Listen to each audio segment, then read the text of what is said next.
نصيحة اللي عنده دلوقتي كحك بدفور، كحك العيد، عنده بيبسي، عنده لتر، يلحق يشرب حاجة، يلحق يخلي ياكل، يعمل أي حاجة عشان بعد 3 أيام من العيد مش هتلاقي حاجة.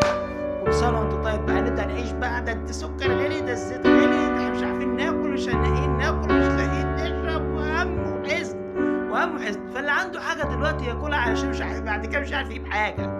وانت بقى نعيش كل سنة على المرض والهم اللي احنا بنشوفه كل سنة دول. فدلوقتي اللي عنده الله يكون في عون، اللي عنده حباظلم او عنده عيل بسم الله ما شاء الله ياكل الديناصور، ده بقى ايه؟